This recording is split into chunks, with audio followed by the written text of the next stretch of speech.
Halo, Assalamualaikum warahmatullahi wabarakatuh. Bertemu lagi di channel Aksmart 9 TV, channel yang membawa kebaikan dan berkah. Pada kesempatan kali ini, saya akan berbincang-bincang dan juga mempresentasikan hasil diskusi untuk tugas kuliah, mata kuliah sistem terdistribusi dengan rekan saya yang sudah terhubung di sana, Mas Rio. Halo, Iya Mas Mas Rio. Akbar. Oke, Halo Mas bagaimana Akbar. kabarnya? Bagaimana kabarnya, Mas Rio? Alhamdulillah baik ini Bar. Gimana Oh, kabarnya Mas Akbar? alhamdulillah. Oke, jadi di sini kita sudah terhubung dengan Mas Rio. Oke, untuk kita langsung saja ke intinya, ingin mempresentasikan tugas mata kuliah sistem terdistribusi yang dibuka pertama oleh Mas Rio. Silakan Mas Rio, monggo.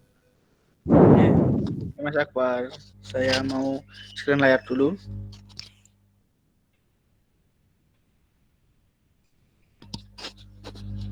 Sudah keluar Mas Akbar? Proses, Mas. Sudah keluar? Sudah. Monggo silakan di PPT-nya. Sudah terlihat PPT. Oke, sudah. Assalamualaikum warahmatullahi wabarakatuh. Waalaikumsalam. Di sini dari kelompok kami yang beranggota Muhammad Akbar dengan NIM 190103103 dan Rio Rizky Nur Bahtiar dengan NIM 19010314146. Di sini kami membahas tentang sistem terdistribusi berbasis website Kemendikbud. Latar belakang. Sistem terdistribusi adalah sebuah sistem yang komponennya berada pada jaringan komputer. Komponen tersebut saling berkomunikasi dan melakukan koordinasi hanya dengan pengiriman pesan atau message passing. Website dibuat untuk mengatasi masalah distribusi informasi di internet. Sampai dengan pembukaan internet selalu dilengkapi dengan cara pendistribusian yang cukup dibilang modern. Seperti adanya email, FTP, HTTP, atau HTTPS, database, dan sebagainya. Identifikasi masalah. Pengertian WWW, networking, protokol, database, dan email. Tipe dan jaringan. Tipe dan jenis jaringan yang digunakan oleh instansi terkait, kelebihan dan kekurangan tipe serta jaringan yang digunakan, peran WWW dan IP dalam sistem terdistribusi, proses terjadinya sistem terdistribusi, file service, name service, data, dan transaction, keamanan sistem terdistribusi, dalam kurung cryptography and firewall. Tujuan yang pertama yaitu mampu menjelaskan pengertian-pengertian umum tentang website. Yang kedua, mampu menganalisis sebuah website milik instansi pemerintah. Yang ketiga, mampu mengkombinasikan antara web dengan sistem terdistribusi. Mampu menjelaskan secara retail atau rinci penyelesaian permasalahan di atas. Kita masuk di WWW atau singkatan dari World Wide Web. WWW adalah kumpulan sumber daya internet seperti FTP, Telnet, Usenet, hyperlink, file audio dan video, dan situs jarak jauh yang dapat diakses dan dicari oleh browser berdasarkan standar seperti HTTP dan TCP atau IP. Disebut juga web itu dibuat pada tahun 1989 oleh fisikawan Inggris Tim Berners-Lee saat bekerja di Laboratorium Fisika Partikel Eropa. Oke, kita masuk di networking. Yang pertama yaitu adalah jaringan internet. Jaringan internet sendiri adalah suatu gabungan sebuah jaringan dua atau lebih perangkat komputer yang ada di seluruh dunia. Yang kedua yaitu jaringan komputer. Jaringan komputer sendiri adalah dua perangkat komputer atau lebih yang saling terkoneksi. Saling terkoneksi itu adalah saling berinteraksi satu dengan yang lain, biasanya menggunakan kabel RJ45 ya Mas Akbar. Ya, betul Mas Rio. Oke, kita sekarang masuk di tipe jaringan komputer. Yang pertama yaitu adalah peer-to-peer. Jaringan ini adalah suatu tipe jaringan yang tidak mengenal file server. Bahkan semua anggota jaringan dapat menjadi server dan dapat juga menjadi klien secara simultan dengan cara yang lebih mudah. Yang kedua yaitu client server. Pada jaringan tipe ini wajib minimal mempunyai sebuah file server yang berkinerja tinggi untuk melayani seluruh klien atau anggota jaringan. Karena pada jaringan tipe ini, komunikasi antar sistem, pengaturan, administrasi jaringan, bahkan kontrol keamanan jaringan dilakukan oleh server. Oke, kita masuk ke protokol jaringan komputer. Protokol jaringan komputer ini adalah aturan yang ada dalam sebuah jaringan komputer yang harus ditaati oleh pihak pengirim dan penerima agar dapat saling berkomunikasi dan bertukar informasi meskipun memiliki sistem yang berbeda. Berikut contoh protokol yang sering digunakan pada website. Yang pertama itu adalah TCP atau IP yang kepanjangannya Transmission Control Protocol atau Internet Protocol. Jenis standar komunikasi data yang jadi dari sekumpulan protokol dan dipakai oleh komunitas internet secara global. Yang kedua yaitu HTTP atau Hypertext Transfer Protocol. Jenis protokol yang digunakan oleh WWW atau World Wide Web sebagai sebuah identitas utama dalam jaringan internet untuk mengakses situs atau website. Yang ketiga yaitu HTTPS, Hypertext Transfer Protocol Course, merupakan jenis protokol versi aman dari HTTP yang dijadikan sebuah protokol komunikasi dari WWW. Yang terakhir adalah FTP. FTP itu adalah File Transfer Protocol, jenis protokol internet yang berjalan di dalam lapisan aplikasi sebagai standar untuk mengirimkan berkas komputer antar mesin dalam sebuah internet network.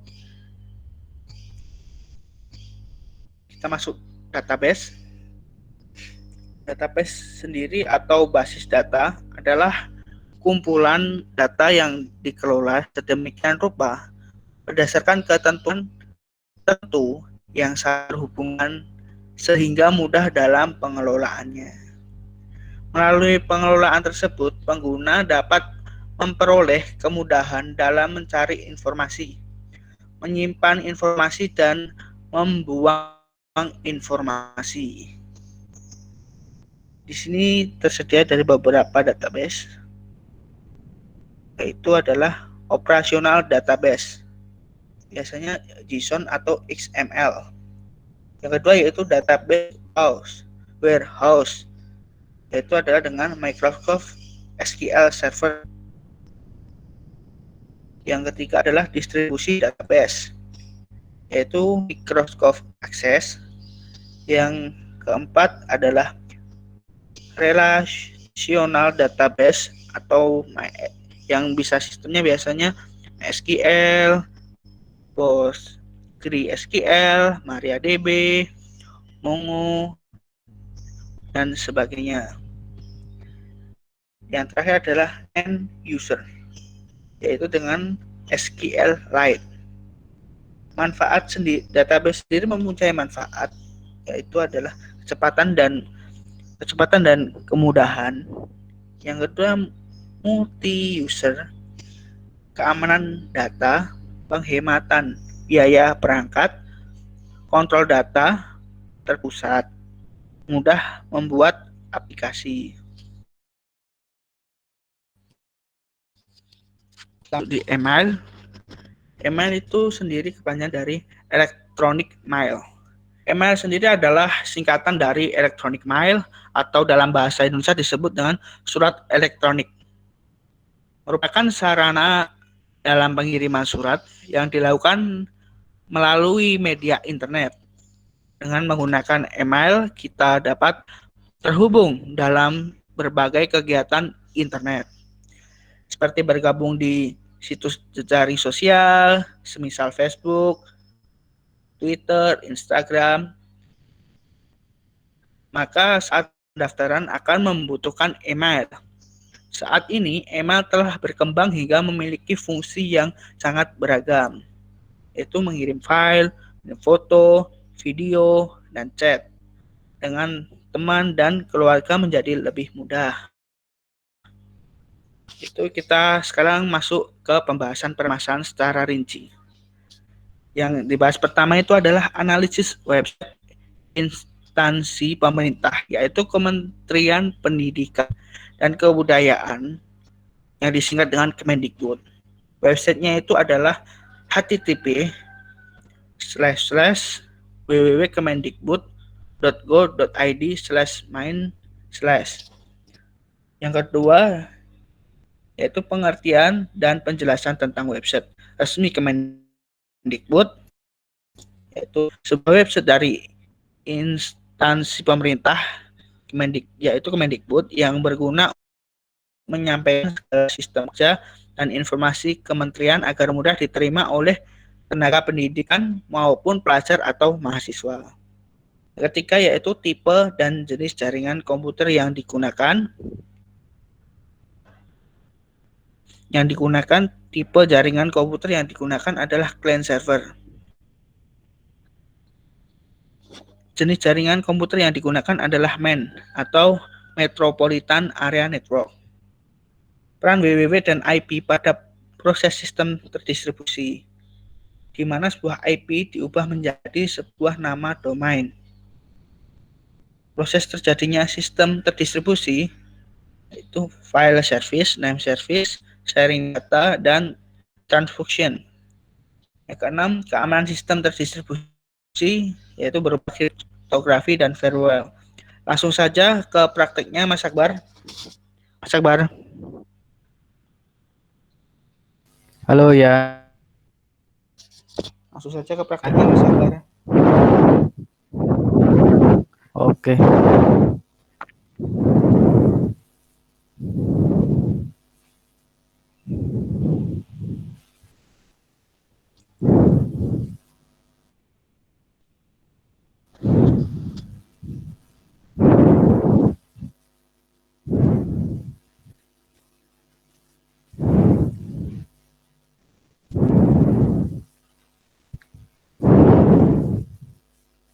Oke, sudah terlihat Mas Sudah Rio? terlihat Mas Akbar. Sudah terlihat Mas Akbar.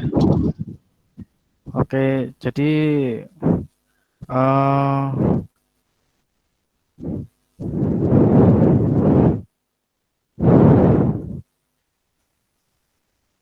sebenarnya untuk di sini ini masih ada beberapa ya yang perlu diperhatikan. Bahasanya ketika melakukan praktek sistem terdistribusi web ini ada beberapa yang harus disampaikan. Misalnya Ada juga tadi di bagian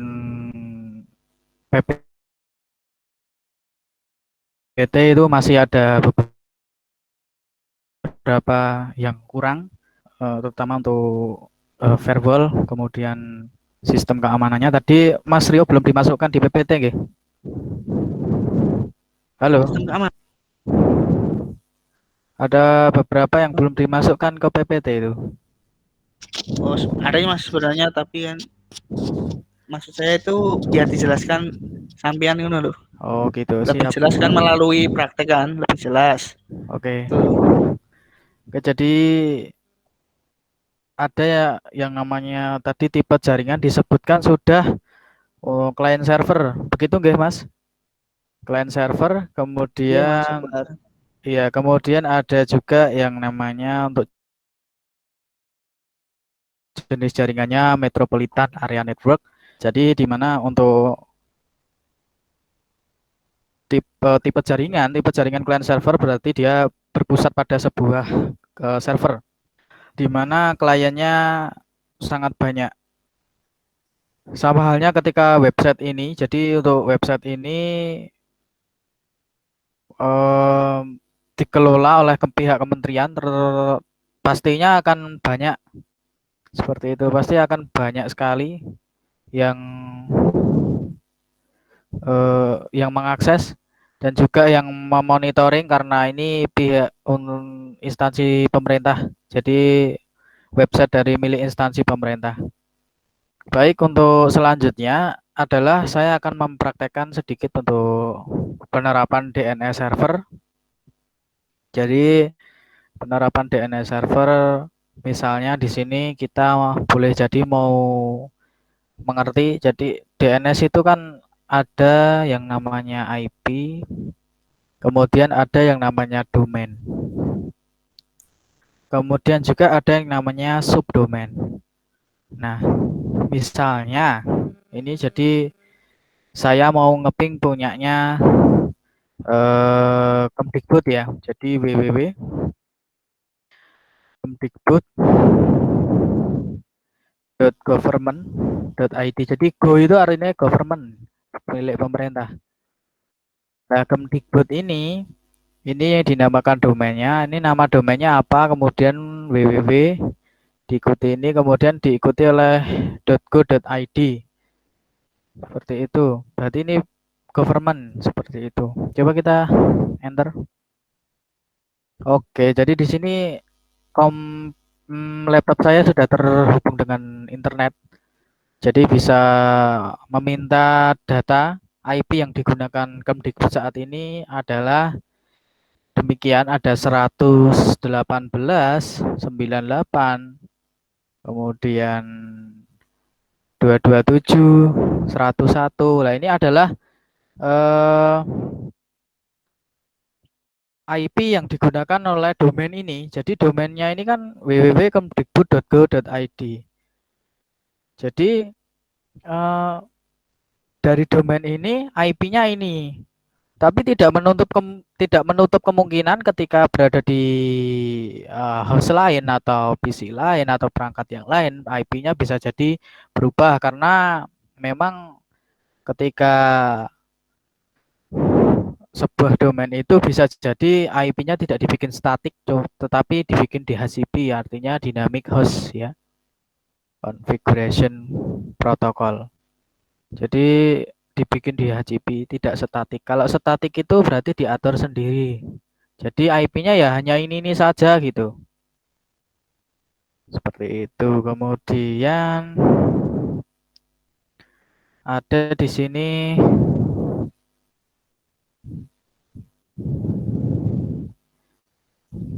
coba saya buka dulu untuk sistem terdistribusinya.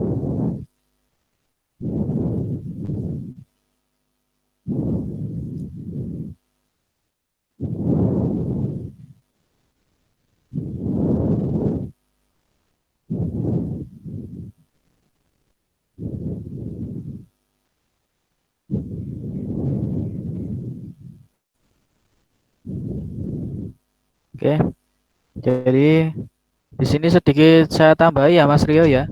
Ada Belum yang kelihatan Mas Akbar. Oke, baru kelihatan Mas Akbar. Belum? sudah Sudah Mas. sudah kelihatan.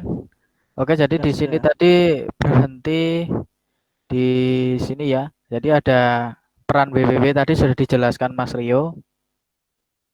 Dan ini saya buka lagi makalahnya untuk ditambah ya. Jadi ada beberapa yang belum disampaikan, yaitu misalnya di sini proses terjadi sistem terdistribusi, file service, name service, sharing data dan transaction. Jadi perlu diketahui di sini untuk website Kemdikbud untuk proses sistem terdistribusinya adalah pihak server Kemdikbud memberikan segala informasi pendidikan dan budaya melalui website kemdikbud.government.id yang disebarluaskan atau didistribusikan melalui perangkat PC server. Jadi website ini dikelola oleh server dan server kementerian itu saya pastikan tidak hanya satu orang, tetapi bisa jadi lebih daripada 10 orang. Dikarenakan setiap seorang server, pemegang server itu harus memiliki keahlian sendiri-sendiri. Jadi misalnya dia sebagai pengawas jaringan, jadi misalnya ketika mau di hack atau diretas itu sudah ada pembagiannya sendiri seperti itu. Itu namanya di bagian security system. Nah, itu adalah dari server. Jadi server tidak hanya melayani apa yang sudah diberikan oleh klien, tapi semakin tingkatnya tinggi, apalagi tipe jenis jaringannya tinggi, maka perlindungannya juga semakin tinggi, semakin sulit seperti itu untuk melindungi jaringan itu. Nah, ini ya jaringan komputer dan jaringan internet yang kemudian diterima oleh klien atau user only. Jadi hanya pengguna atau klien itu dia menerima karena dia sudah mengakses tadi www.kemdikbud.go.id ya yang diakses melalui perangkat PC, HP atau sejenisnya. Maka di sini terjadi sistem terdistribusi di mana pihak dari kementerian, pihak dari pemerintah, IT-nya itu telah menyebarluaskan segala informasi seperti itu. Kemudian untuk di file service.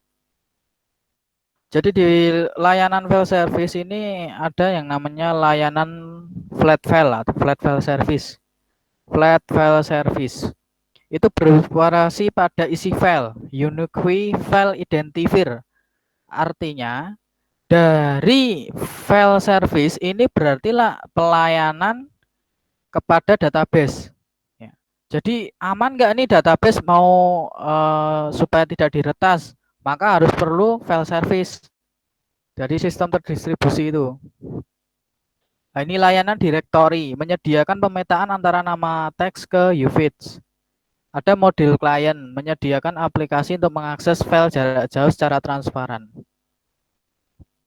Yang namanya mengakses layanan file jarak jauh tidak mungkin tidak jika tidak menggunakan database.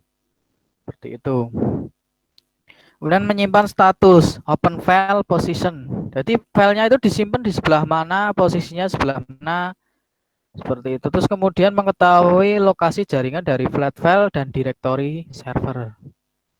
Itu untuk layanan file flat service. Kemudian untuk arsitekturnya, contohnya dari layanan file service itu adalah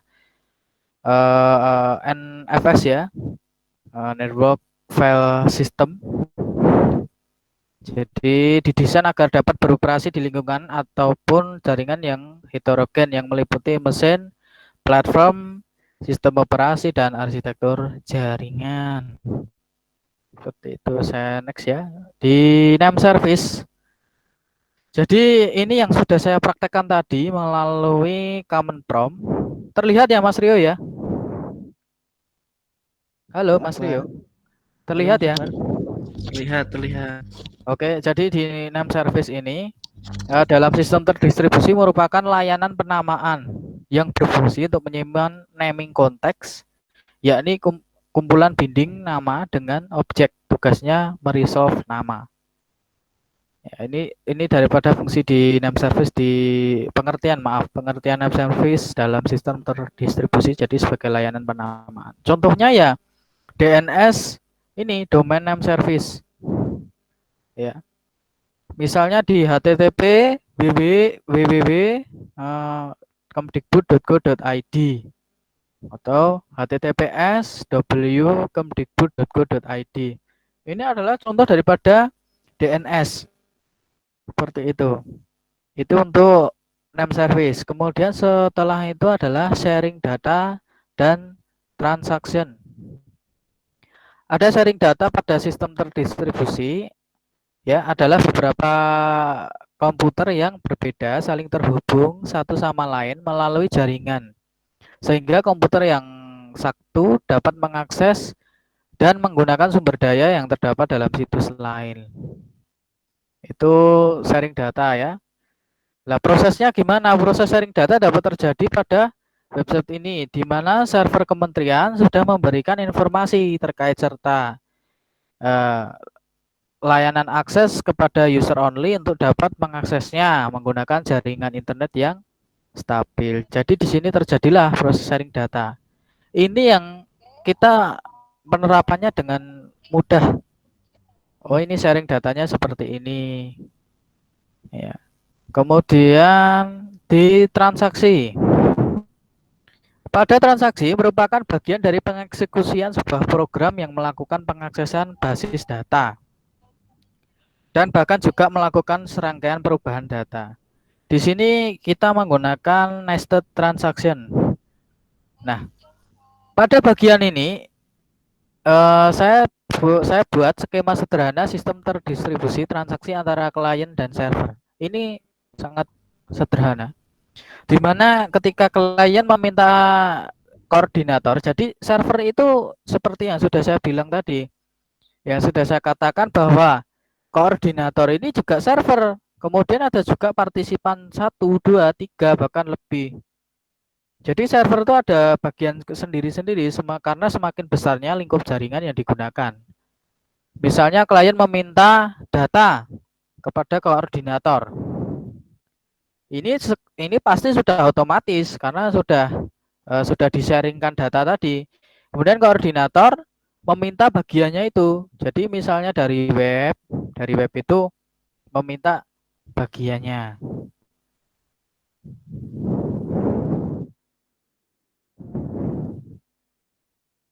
Oke. Ini ya. Coba saya buka dulu, bisa enggak ini di website Kemdikbud. Oke, jadi di website Kemdikbudnya seperti ini. Nah, ini tentang kami. Ini kan banyak sekali nih, ya. Jadi permintaannya kan banyak sekali. Ini setiap dipencet, setiap di double klik pasti akan muncul halaman baru dan permintaan baru dan sangat banyak. Ini pasti tidak hanya satu server saja yang mengurusi ini, pasti sudah ada bagian sendiri. Misalnya di sini tentang siswa mahasiswa itu yang ngurusi siapa, guru dan dosen, orang tua, ya, sekolah dan kampus, budaya bahasa, pemerintah daerah, masyarakat mitra, ini sudah sendiri-sendiri.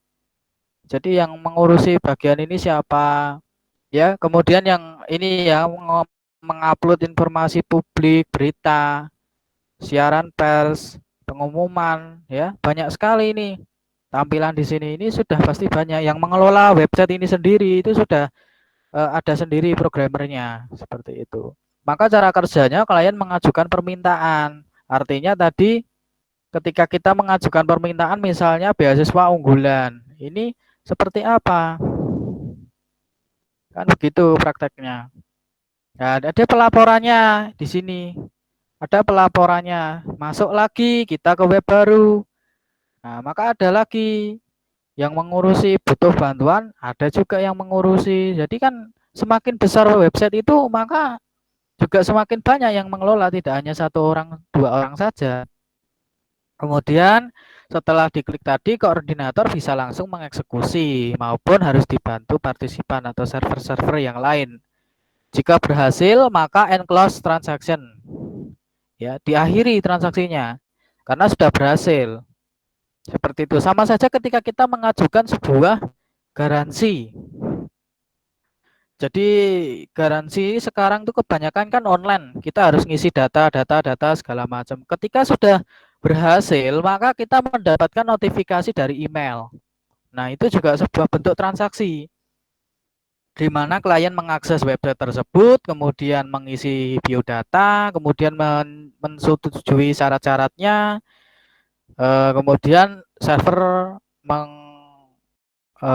mengoffer, merespon dengan mengirimkan notifikasi email bahwa dia sudah selesai daftar. Seperti itu. Bisa ya, jadi selain di website pemerintah nih banyak. Ini hanya sharing informasi saja. Ini hanya website yang menyaringkan informasi saja. Untuk laporannya sudah diberikan sendiri, websitenya sendiri, agar lebih mudah diakses. Seperti itu. Ada kok banyak. Jadi misalnya ya, PT sebentar.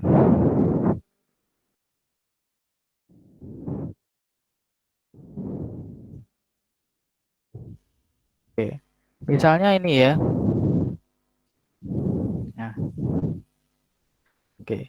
Misalnya ada di sini garansi IMS dari PT Inti Megah Suara Indonesia ini garansi daripada speaker Bluetooth JBL atau merek-merek yang lain. Ini misalnya di PT IMS ini. Lah, ini kan kita sebagai klien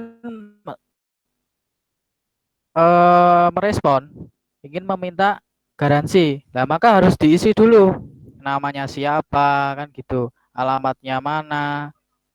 Nah, setelah itu disubmit. Ketika sudah berhasil semua disubmit, kemudian nanti akan muncul notifikasi email seperti itu. Lanjut di keamanan sistem terdistribusi. Mas Rio bisa dibantu Mas Rio untuk menjalankan keamanan sistem terdistribusi? Dibantu menjelaskan? Monggo Mas Rio. Yang itu Mas. Oh ya, itu yang keamanan sistem distribusi itu Mas. Siap, monggo. Oh, yang sini kan tadi kita menggunakan kriptografi sama firewall ya Mas ya.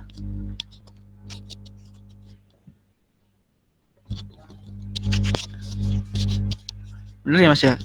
Yang tadi aja Ya, Mas di keamanan sistem terdistribusi ini Ki. Coba dijelaskan Mas Rio. Pakai anu nih nanti ya Mas. Coba dulu.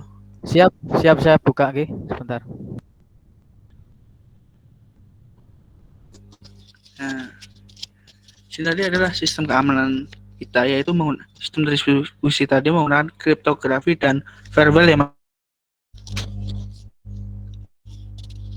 Yaitu sistem distribusi sendiri, yaitu pada sistem distribusi membutuhkan sebuah keamanan atau security, di mana itu untuk melindungi dari kebocoran data, kebocoran data tersendiri, dan melindungi dari penggunaan dan referensi integritas. Jadi mana kalau tidak ada keamanan itu sangat rentan untuk diretas oleh orang-orang ya Bar ya. Yaitu yang Ya, betul. lanjut Mas Akbar. Yang kedua yaitu kriptografi. Kriptografi sendiri adalah suatu ilmu yang mempelajari bagaimana cara agar data atau pesan tetap aman saat dikirimkan. Jadi untuk gimana ya? Untuk mengambil dari keamanan itu sebenarnya sangat sulit sih. Itu yang dilanjut lagi dari pengiriman ke penerima tanpa mengalami gangguan dari pihak ketiga. Di sini sudah dijelaskan menggunakan sebuah gambar, yaitu yang pertama adalah publish key. Publish key itu sebenarnya adalah seperti contohnya itu public. Public itu bebas, jadi jaringannya luas ya Mas Akbar. Luas banget. Yang kedua itu adalah private key, yaitu yang hanya bisa diakses oleh orang-orang tertentu. Itu menuju ke bawah, yaitu enkripsi dulu baru deskripsi, sedangkan private key hanya ke deskripsinya saja. Itu berikut adalah istilah-istilah yang digunakan dalam bidang kriptografi. Yang pertama adalah plain text, bisa disimbolkan huruf M, adalah pesan yang hendak dikirimkan berisi data asli. Yang kedua adalah cryptext, biasa disimbolkan C, adalah pesan terencrypt atau tersandi yang merupakan hasil dari enkripsi. Yang ketiga adalah ekskripsi. Fungsi E adalah proses pengubahan plain text menjadi keep text. Yang keempat yaitu deskripsi atau fungsi D adalah proses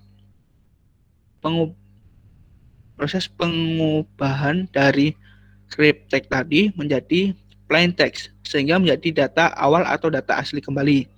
Yang terakhir adalah kunci, di mana kunci adalah suatu bilangan yang dirahasiakan. Yang digunakan adalah yang digunakan dalam prosesnya enkripsi dan deskripsi, sehingga untuk membobol data itu sangat sulit. Lanjut Mas Akbar.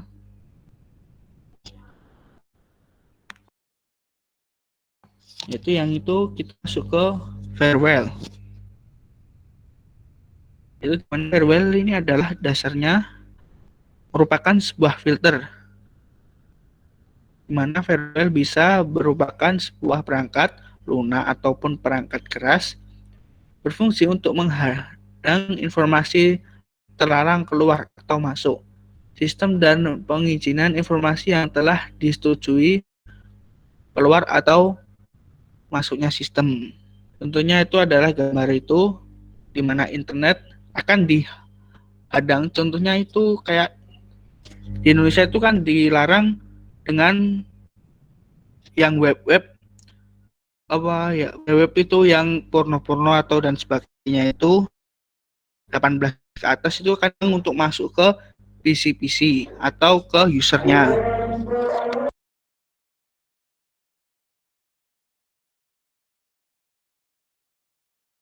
Sebenarnya Mas Akbar Adan di sini. Oke, siap Mas Rio. Ini sementara saya lanjut dulu.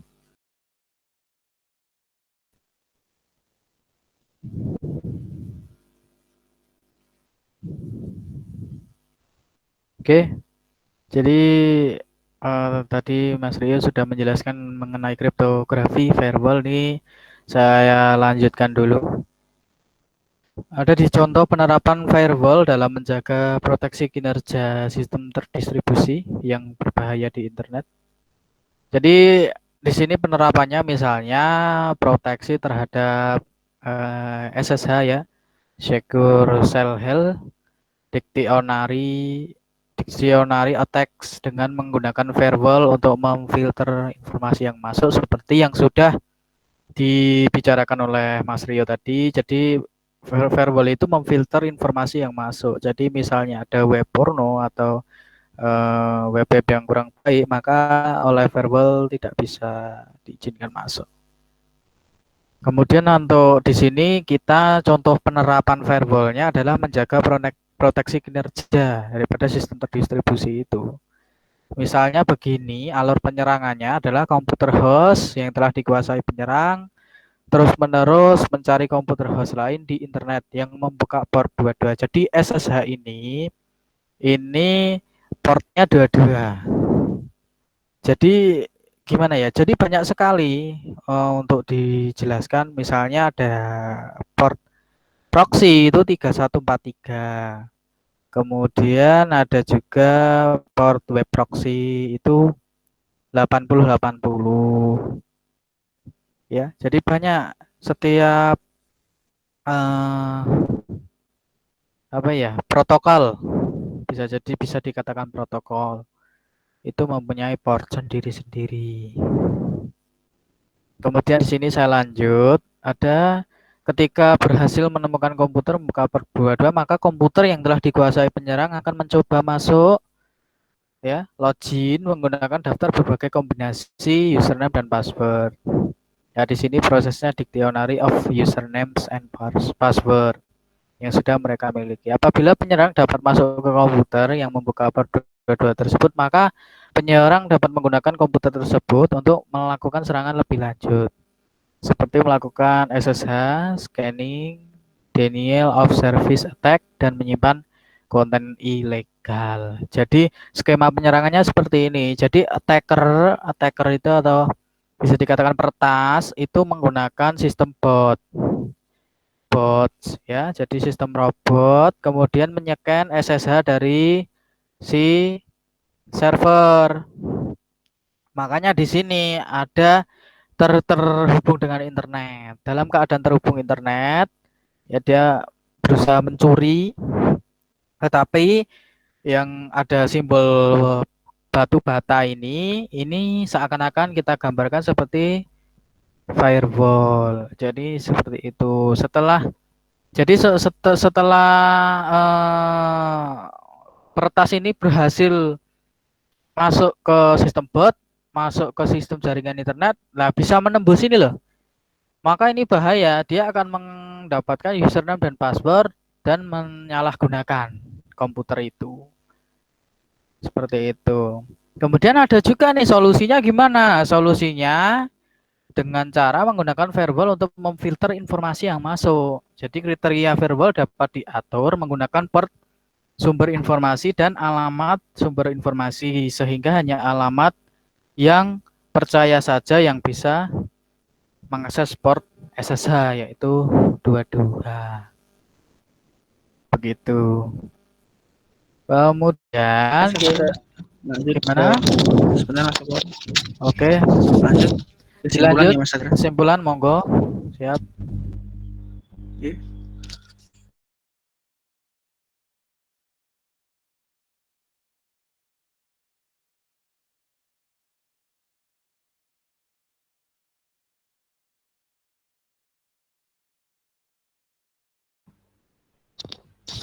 Sambil ya Mas Akbar, kembali ke PPT lagi.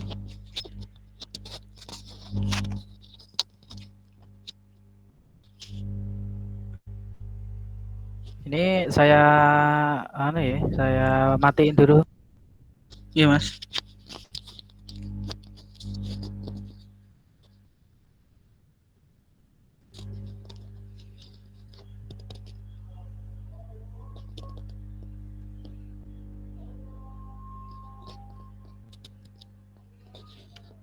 Sudah masuk Mas Akbar? Ini sudah masuk di share screen-nya Mas Rio. Itu kita masuk ke kesimpulan, yaitu yang terakhir adalah kesimpulan. Kesimpulan sendiri, kesimpulan ini yaitu yang pertama adalah berdasarkan hasil diskusi kami mengenai sistem terdistribusi dan analisis website kementerian, dapat disimpulkan yang pertama yaitu sistem terdistribusi sangat membantu kinerja manusia di masa modern seperti ini. Yang kedua yaitu sistem terdistribusi sangat efektif pada penyampaian suatu data dengan terarah, cepat, dan tepat. Yang ketiga yaitu sistem terdistribusi berpengaruh di jaringan komputer dan jaringan internet. Yang keempat adalah file service dan name service, mempermudah pengguna untuk memahami bagaimana file atau data atau informasi itu diproses dan dibagikan. URL itu berproses untuk, dan bagaimana URL itu diproses untuk menuju suatu yang diinginkan. 5 yaitu sharing data dan transaction, memberikan bukti bahwa suatu website itu digunakan untuk menyampaikan informasi secara retail dan memiliki proses yang sedemikian rupa. Yang keenam adalah keamanan sistem terdistribusi sangat diperlukan guna menghindari pencurian dan perusakan data. Yang ketujuh adalah kriptografi, membantu menyamarkan menambahkan data yang valid agar tidak mudah diketahui oleh pihak-pihak yang lain atau pihak-pihak yang tidak bertanggung jawab. Yaitu 8 variabel membantu mengamankan segala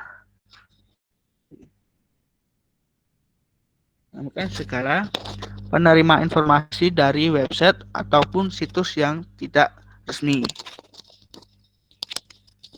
Mungkin itu yang bisa kami sampaikan ya Mas Akbar. Siap Mas Rio. Mungkin sekian presentasi dari kami. Kurang lebihnya mohon maaf sebesar-besarnya. Taufiq walhidayah. Wassalamualaikum warahmatullahi wabarakatuh.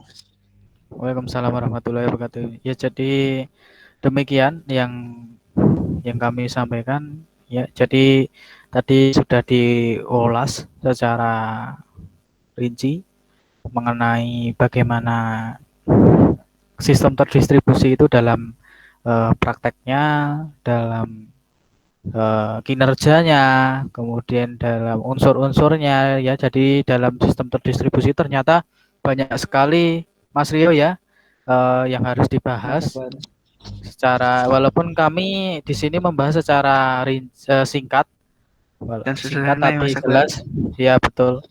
Tapi kita tahu di sini dengan tugas ini, terima kasih kepada Bapak dosen yang mengampu bahwa di sini kita belajar menganalisis suatu sistem terdistribusi yang berbasis web itu seperti apa. Jadi demikian, Mas Rio, terima kasih atas kerjasamanya. Semoga Ya, Mas kita Akbar. bisa Terima mendapatkan kasih hasil yang kembali. baik. Siap. Amin Mas Akbar. Siap. Terima kasih. Hari ini saya tutup juga dari channel saya. Ya, terima kasih sudah menonton. Semoga dapat bermanfaat, bisa di-share ke yang lain. Oke, wassalamualaikum warahmatullahi wabarakatuh. Waalaikumsalam warahmatullahi wabarakatuh.